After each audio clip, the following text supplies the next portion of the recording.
تفضلوا أخي، تفضلوا.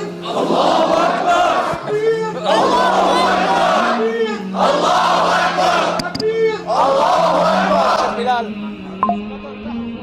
الله يجزاكم. ارتاحوا سيدي، ارتاحوا. بسم الله. قرب لك يا قدام سيدي.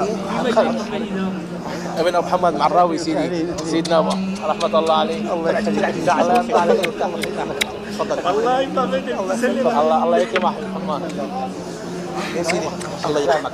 هنا زاهر بيروتي سيدي. يلا ارتاحوا الله يرحمكم. مشان الكل يشوفوا بعد اذنكم اخواني الكل يقعد. وين المايك؟ السلام عليكم ورحمه الله وبركاته. اخواني نرجو الجلوس جميعا. اخواني الكرام، المكان واسع ما شاء الله، نرجو التفضل بالجلوس. يلا اكرمكم الله جميعا. يلا سيدي. بس ابو عمار يسلم عليك. خليك قاعد سيدي. ابو عمار النابلسي. الله يبارك فيك يا مرحبا. ايوه اخواني الكل سيسلم على الشيخ ان شاء الله. بالنهايه لقيت الشيخ يسلم على الجميع ان شاء الله. اللهم لك الحمد دائما يسعدك. يا رب. يلا تفضل. لو تكرمتم اخواني بالجلوس في نهايه الجلسه سيسلم الشيخ على الجميع.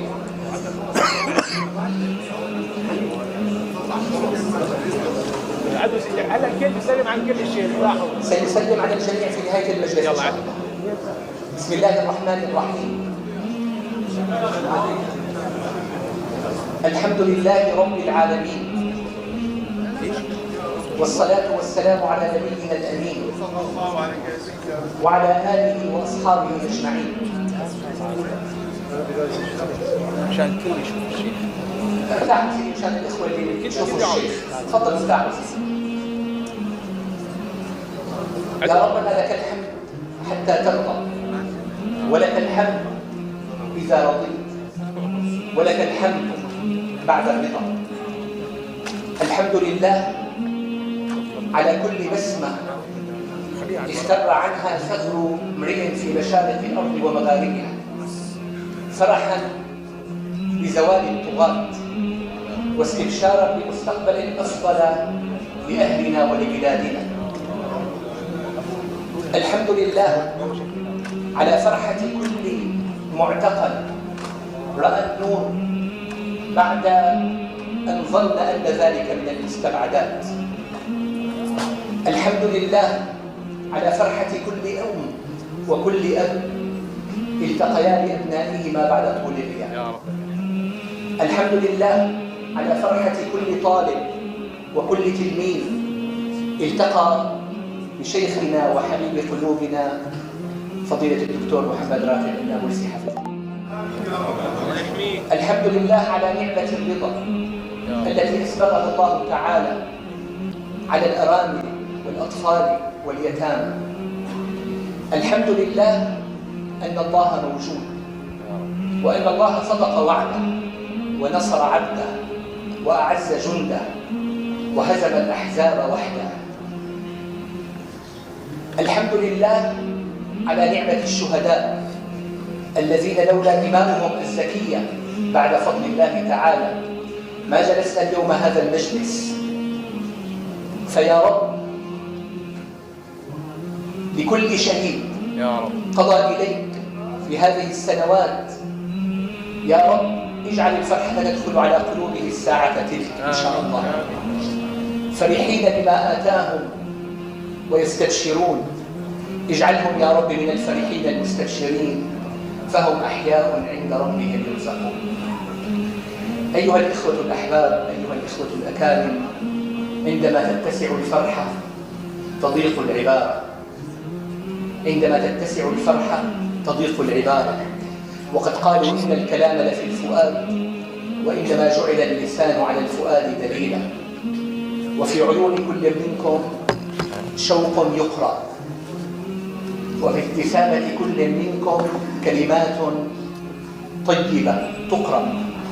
حي الله هذه الوجوه الطيبة.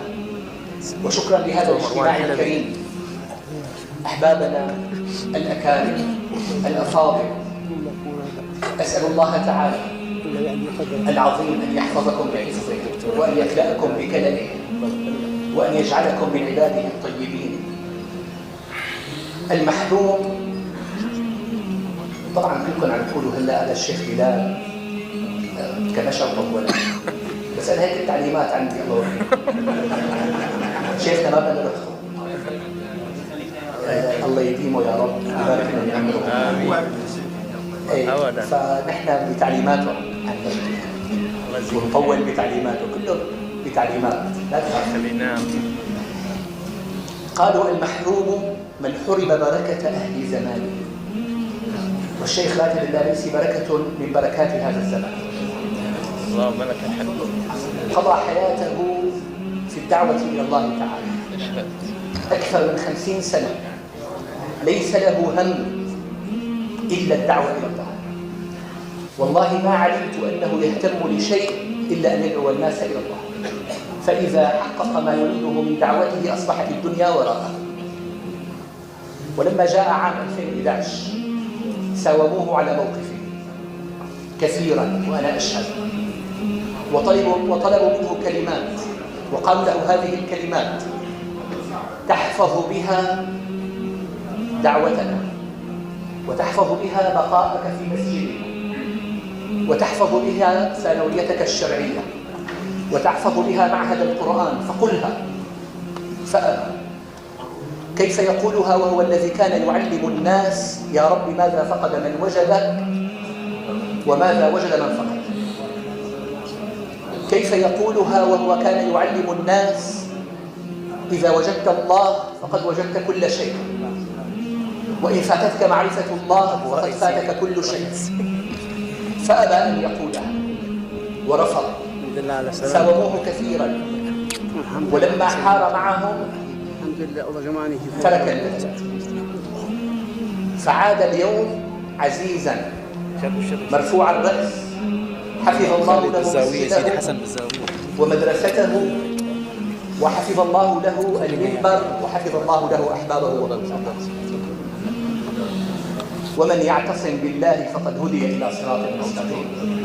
وقد اعتصم بالله وكان في كل يوم في غربتنا يسألني متى نعود إلى الشام، وهل نرى ذلك؟ ويشهد الله أنني بعد سروري بهذا النصر الكبير سررت لأن شيخنا أدركه، وأسأل الله أن يمد في أمره، وأنه رآه بعينه الحمد لله، وأن الله وفقه ليجلس الآن هذا المجلس. اللهم لك الحمد. فالحمد لله على ما أنعم، وله الشكر على ما تفضل، وأسأل الله تعالى أن يديم عليه النعم وأن يحفظ له صحته ويبارك لعمره. آمين. نتعاون جميعا أحبابنا الكرام، يعني نكون خفيفين الظل على شيخنا، لأنه يعني نسأل الله أن يديم طاعته في العمر إن شاء الله. آمين يا رب.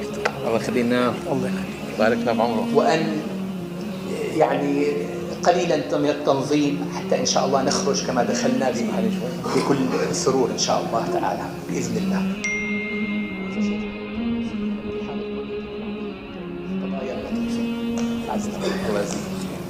اخوانا الاكارم، بس يعني خبر ما هو سر، الدكتور بلال بشار شيخنا والله وقت كان في عمان كل اسفاره كان حاطط القائمه تبع اخوانه، اللي يستطيع يتصل فيه كان يتصل فيه، اللي ما كان يستطيع يتصل فيه كان يطمن عليه. والله ما غادر ذهنه لحظه احبابه كلهم بالجامع، والله يشهد على ذلك. فهو يحبكم محبه لا يعلم بها الا الله. نشكر الله عز وجل، الله أكرمنا وعاد إلى مسجده بفضل الله تعالى، وتكحل عيونه بمرآكم وتكحلت عيونكم بمرآه. اللهم لك الحمد، اللهم لك الحمد. إخواني سنسمع من الشيخ لكن على شكل يعني حوار بسيط، وبعد منا إن شاء الله نسمع منه. تفضل. السلام. تفضل أختان ولا تشوف. يلا تكرم عينك. ابشر ابشر ابشر، تفضل. كل الاخوه الموجودين يلا كل يقعد مشان اخوانكم ورا يشوفوا ننظموها ان شاء الله. بسم الله الرحمن الرحيم. سيدي الله تعالى يقول وكان حقا علينا نصر المؤمنين ويومئذ يفرح المؤمنون بنصر الله. هل أنت فرح سيدي بهذا النصر العظيم والسعادة الغامرة؟ والله الذي لا إله إلا هو زوال الكون أهون على الله من ألا ينصر عباده المؤمنين. الله أكبر. الله أكبر. عباده المؤمنين. اللهم لك الحمد. الحمد لله. سيدي دائما من على المنبر وإليه يرجع الأمر كله سبحانه، فاعبده وتوكل عليه. ما تعليقكم سيدي؟ هذا هو التوحيد، وما تعلمت العباد أفضل من التوحيد، ألا ترى مع الله أحدا. التوحيد ملخص الدين، ألا ترى مع الله أحدا، ألا ترى معطيا أو مانعا أو محاسبا إلا الله. وما تعلمت العبيد أفضل من التوحيد. التوحيد ملخص بهذه المقولة: كل شيء وقع أراده الله. وقع بالخمس قارات، البعد المكاني، وقع من آدم إلى يوم القيامة البعد الزماني. كل شيء وقع أراده الله، لكن معنى أراده لم يأمر به ولم يرضه، لكن سمح به. فرق كبير. كل شيء وقع أراده الله معكوسة، كل شيء أراده الله وقع. والإرادة الإلهية متعلقة بالحكمة المطلقة، فالذي وقع لو لم يقع لكان نقصا في حكمة الله. والحكمة المطلقة متعلقة بالخير المطلق. شر مطلق يعني الشر للشر بالكون غير موجود، لكن هناك حالات سلبية مصيرها إيجابية. يعني ابن ما بده يدرس، أبو ما وافق وأحيانا أدبه، لما كبر لقى حاله مهندس وعنده زوجة وأولاد ومكانة، تذكر أنه هذا التأديب كان أكبر نعمة. اسمعوا الآية: ولولا أن تصيبهم مصيبة بما كسبت أيديهم فيقول ربنا لولا أخرتنا، لولا أرسلت إلينا رسولا فنتبع آياتك من قبل